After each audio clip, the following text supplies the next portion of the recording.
ஹாய்ங்க, இன்றைக்கி வீடியோவில் Ugadi special dish மாங்கா பச்சடி எப்படி செய்கிறதுன்னு பார்த்துடலாம். இனிப்பு, புளிப்பு, காரம் கலந்து இந்த ரெசிபி செய்கிறதுக்கு தேவையான பொருட்கள்: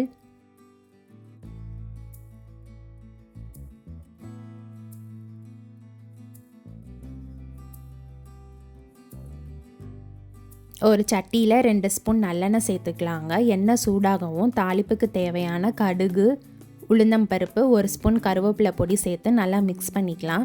அதுக்கப்புறம் நம்ம கட் பண்ணி வச்சுருக்க மாங்காவை சேர்த்துக்கலாங்க. சேர்த்துட்டு அதையும் நல்லா மிக்ஸ் பண்ணிக்கலாம்.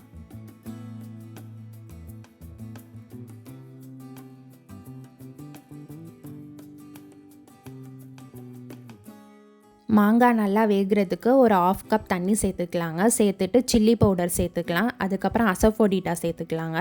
சேர்த்துட்டு தேவையான அளவு சால்ட்டு சேர்த்து நல்லா மிக்ஸ் பண்ணி விட்டுட்டு மூடி போட்டு ஒரு 10 to 15 நிமிஷம் நல்லா அந்த மாங்காவை வேக விட்டு எடுத்து வச்சுக்கலாம்.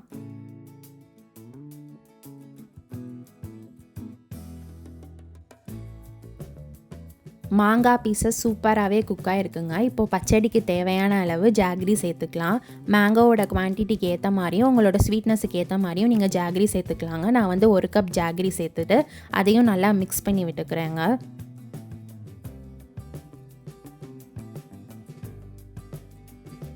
ஜாகரி நல்லா மெல்ட் ஆகி ஒரு செமி சாலிட் லிக்விட் கன்சிஸ்டன்சிக்கு வர அளவுக்கு நம்ம நல்லா வந்து குக் பண்ணி எடுத்துக்கலாங்க. ஒரு 10 to 15 மினிட்ஸ் இந்த மாதிரி குக் பண்ணிக்கலாம்.